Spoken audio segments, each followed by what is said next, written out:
I'm Sherry Sturman, Director of Corolla Education.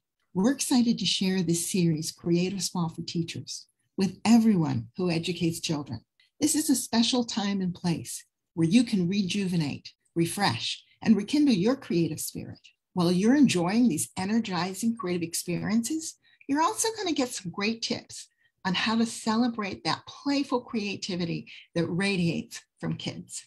I'm thrilled to introduce today's guest, David M. Myers, social worker and child therapist, who specializes in creativity, play, and helping kids bring their ideas to life. David, you've worked with children and families for over 25 years, helping them see situations with new perspectives and helping them understand their world by tinkering. Many of our viewers are educators and parents who are looking for ways to unleash children's creative wandering and encourage hands-on exploration. Tell us what excites you most about your work and why you decided to use play and making stuff as a door to open kids up to talking about what's on their mind. Helping kids find their creative self really builds resilience for kids. Oftentimes, making things allows kids to engage in this wonderful modality of problem solving and finding new answers. David, you often call yourself a maker therapist, which might be a new term for some of our viewers. What do you mean by maker therapist? A maker therapist, like myself, is somebody who uses making to help kids manage their emotions and feelings. Kids come to therapy or kids come to making for all kinds of reasons. Sometimes it helps them with cooperation and emotion regulation, or making choices, or having responsibility, or problem solving, or experiencing failure. This really allows kids to express themselves in the way that works for them.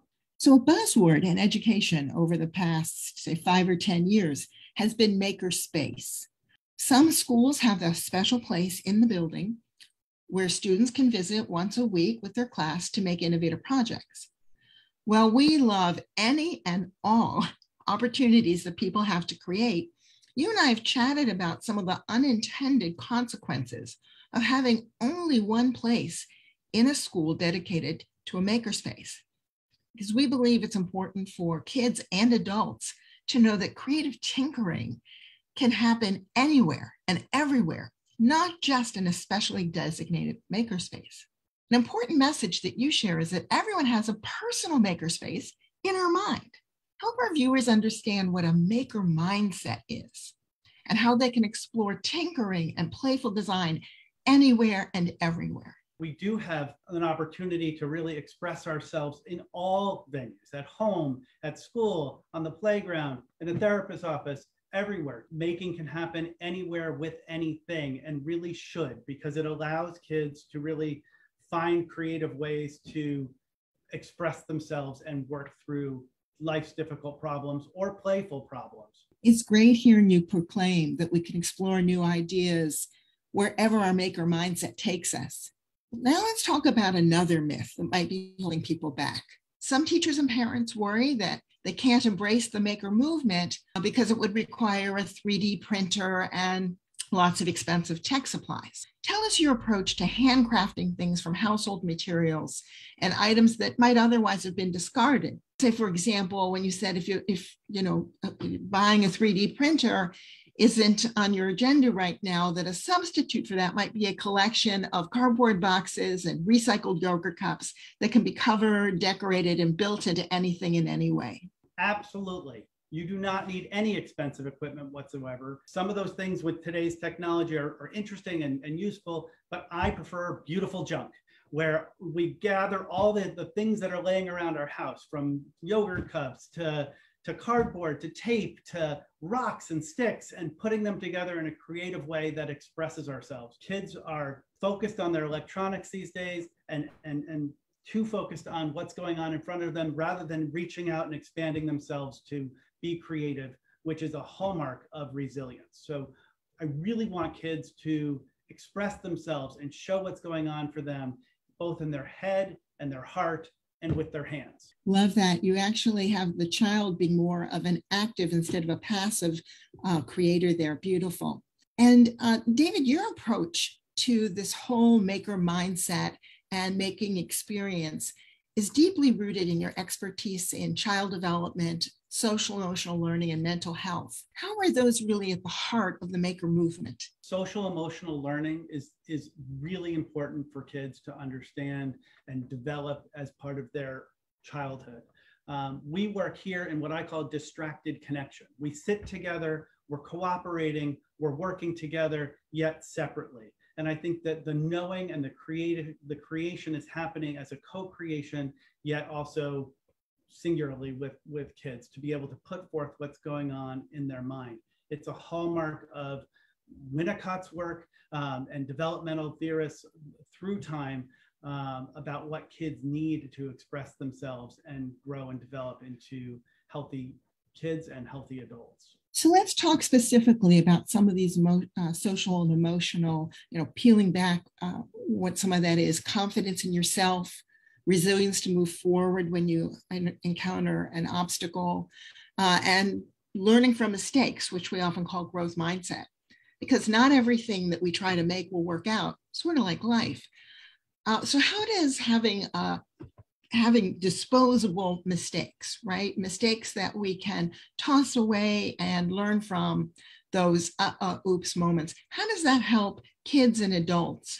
Failure is to be celebrated. We learn, we try, we reprocess, we try again, we repeat until we understand.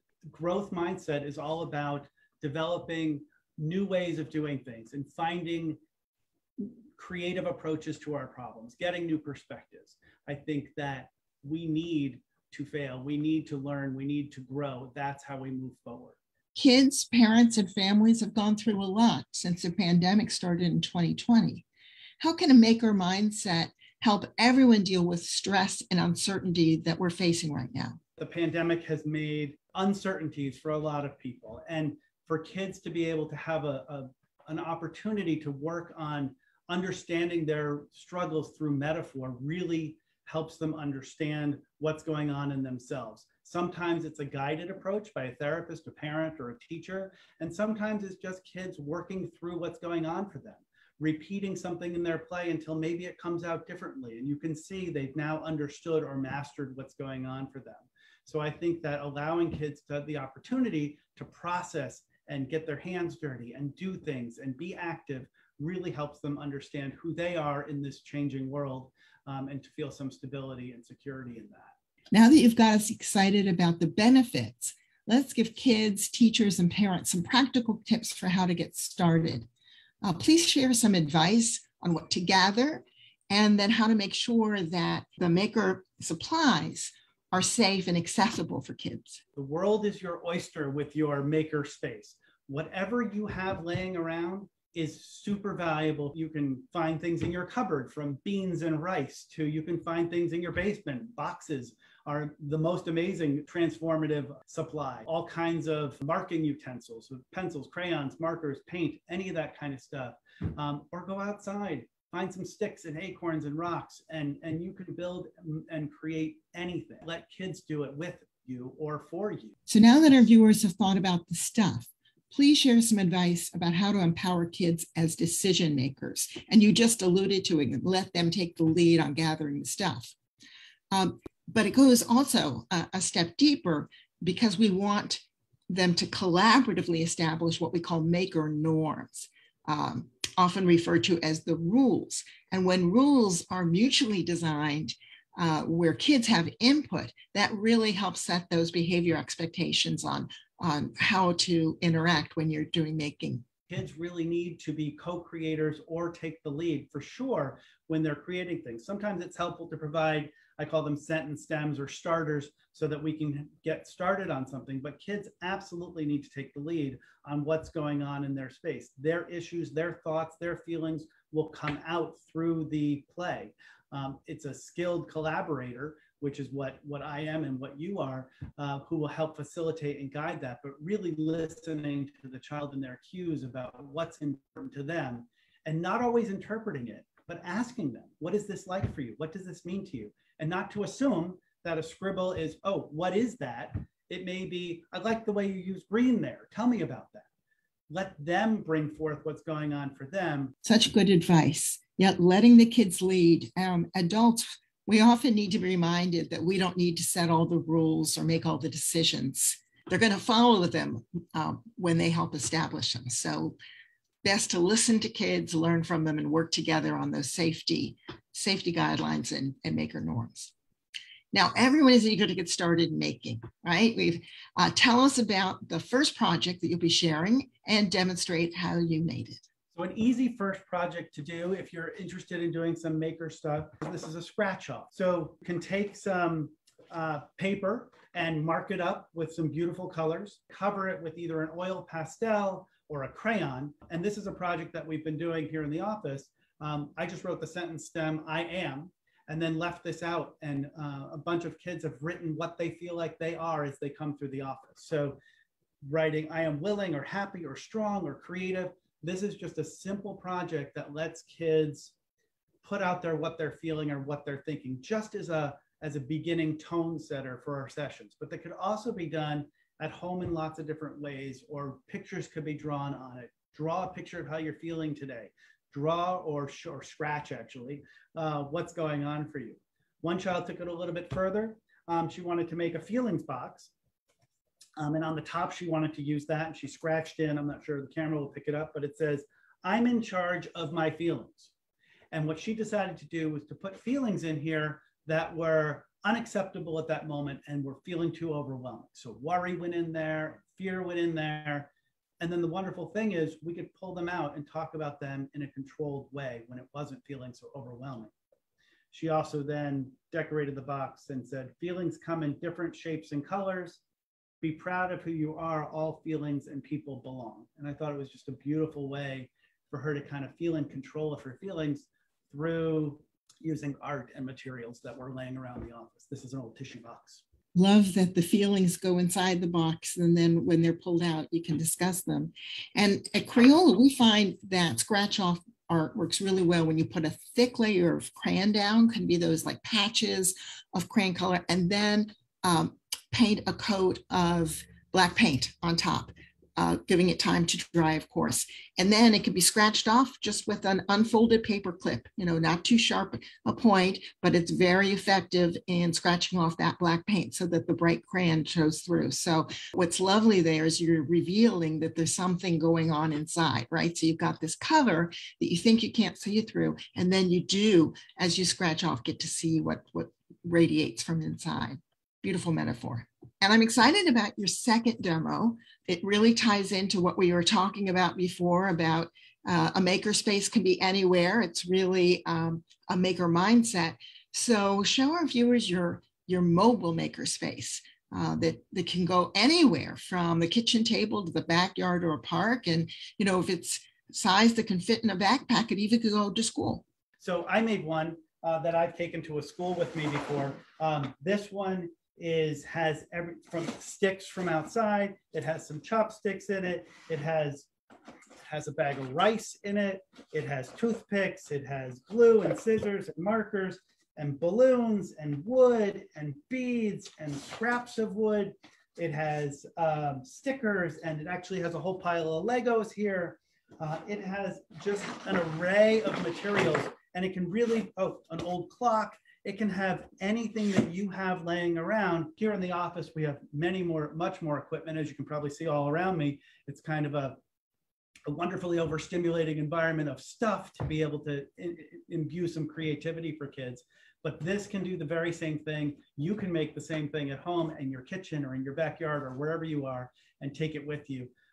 We often, I talk with kids and families about having a very small version of this they can take to a restaurant when you're sitting and waiting to be served, or you can take to an airport, or you can take wherever you are. And, we often talk about respecting diversity, which at its core means we're all unique.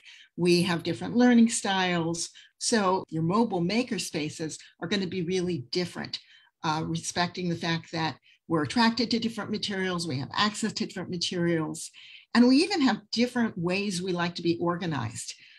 And so it's up to the family, up to the student, the child working at home to pull together the materials that they're really interested in working with. Sensory experiences, we all have a different reaction to different sensory points of touch.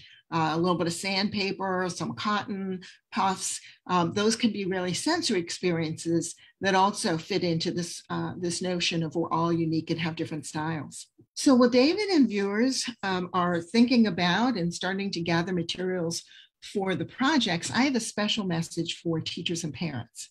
We can keep this learning going by signing up for the free monthly Crayola Education e-newsletters. So you'll get updates on projects and future programs right to your email box. And for everyone who's thinking now about what they're going to do for their feelings box and their mobile makerspace, after this session, we would love to see them. Take the time to finish it up and then share a photo on the comment section of this video. We look forward to seeing what you've made. And for teachers, I'd love to see how you're going to take this to your students. Now let's talk about perspective taking. David, you often point out that there are great benefits in seeing situations from another's point of view, just like we're going to see how everyone customizes and individualizes the project that they're going to be sharing. Let's talk about perspective taking skills and why it's important to see from another person's perspective. Everybody's familiar with optical illusions and optical tricks that they've seen at some point in their life, and we kind of see those things differently. There's a wonderful opportunity in those things, in those optical illusions, to help kids understand and help us understand that we do see things differently. Here in the office, we have a couple of different optical tricks that are posted around the office for people to see and to look at. And one of the most wonderful things we do is we stand around the room and we look at one and we talk about how we see it differently. And we kind of have some arguments about which way something's facing or how we see something. And the most wonderful part of it is that we then switch places and we're able to see it from somebody else's position, standing in their shoes and trying to understand how somebody else sees what we're looking at. There's some very simple ones and there's some very complex ones. We'll put a note at the end in the resources so that people can have a link to those. But one of the ones I keep here on my desk is this little dragon who looks like when you move around the room, his head turns to follow you around the room. And it's an amazing little illusion. And it's just with a piece of paper that's printed in color. But it's a wonderful little example of how to see things differently. Oftentimes my clients will make these, they'll take them home, they'll put it on their bureau, and it will follow them as they walk around, reminding them there might just be another way to see this. There might be another creative approach or way to understand what I'm seeing or feeling or thinking in this moment. David, this session has been a wonderful way to explore that excitement around the maker movement with mindfulness and creative confidence. What closing remarks or last bit of advice would you like to share with our participants to keep these maker activities going? Keep making, keep creating. Thoughts, feelings, ideas will emerge if you just start to make something. Start with a scribble, start with grabbing something and lashing it together or gluing it together and seeing what that feels like for you. Really pausing and thinking about, what does this mean for me? What could I create out of this? This is part of growth mindset. Where can I go with this piece? What can I do with this? You'd be very surprised at how it very quickly gets to some deeper feelings for people and helps us understand ourselves, our children, and the environments that we live in. We want to thank David Myers for inspiring us today. And to keep up with David's work, visit his website and follow him on social media. Thank you all for joining us today. Stay well, stay strong, and take care of yourself creatively. Thanks, Sherry. Take care, everybody. Bye-bye.